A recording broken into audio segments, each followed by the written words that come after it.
বুঝো না এই ব্যাপারটা। এরপর একটা ভিলেনি অট্টহাসি। হ্যাঁ প্রিয় দর্শক, একদম ঠিক ধরেছেন। তুফান সিনেমায় এবার সংযুক্ত করা হলো বাংলাদেশের শক্তিমান অভিনেতা চঞ্চল চৌধুরীকে।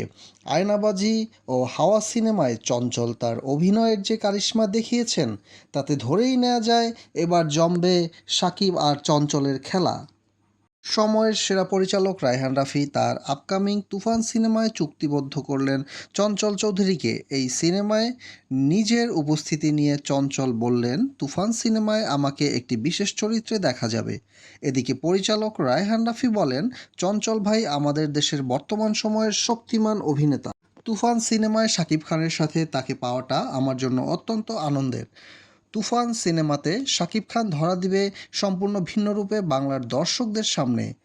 এমন একটি শক্তিশালী চরিত্রের বিপরীতে সমান সমান পাল্লা দিয়ে অভিনয় করতে পারে এমন একজন শক্তিশালী অভিনেতা দরকার ছিল। আর বাংলা ফিল্ম ইন্ডাস্ট্রিতে অভিনয়ের দৌড়ে চঞ্চলকে কোনো অংশে ফেলে দেওয়া যায় না বা সে কোনো অংশে কম যায় না। সিনেমা সম্পর্কে বলতে গিয়ে চঞ্চল চৌধুরী বলেন, আমি জীবন ঘনিষ্ঠ গল্পে কাজ করতে একটু বেশি স্বাচ্ছন্দ্য বোধ করি। আর পরিচালক রায়হান রাফির যতগুলো সিনেমা এসেছে সবগুলোই জীবন ঘনিষ্ঠ।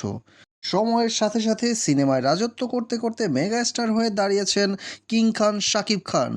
আর অপরদিকে বিভিন্ন চরিত্রে অভিনয় করতে করতে চঞ্চল হয়ে উঠেছেন একজন সক্ষম অভিনেতা।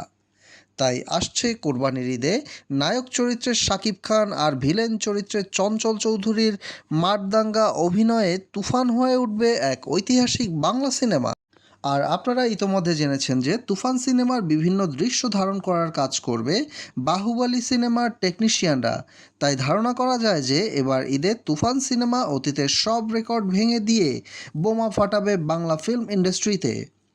বাংলাদেশের মুকুটহীন সম্রাট শাকিব খান, ভিলেন চঞ্চল চৌধুরী, কলকাতার নায়িকা মিমি চক্রবর্তী আর বাংলাদেশের নায়িকা নাবিলা সহ অন্যান্য কলাকুশলীদের এক অসাধারণ কম্বিনেশনে তুফান হবে বর্তমান সময়ের দুর্দান্ত এক ব্যবসা সফল সিনেমা।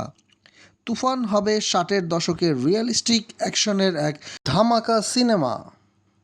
আর তাই সময়ের সেরা পরিচালক রায়হান রাফি ধারণা করছেন শাকিব খানের এবং তার ক্যারিয়ারের বিগত দিনের সব ধরনের রেকর্ড ব্রেক করবে এই তুফান সিনেমাটি এবং ব্যবসার সফলতার দিক থেকে তুঙ্গে থাকবে। নায়ক শাকিব খান অলরেডি এই সিনেমা সম্পর্কে জানান, তিনি এই সিনেমার ধামাকা দিয়ে পৌঁছে যেতে চান 100 কোটির ক্লাবে। তাই দর্শক এখন সবাই উন্মুখ হয়ে অপেক্ষা করতে থাকুন আসছে ঈদে কী ঘটতে যায় তুফান সিনেমাতে, সেটাই উপভোগ করার জন্য।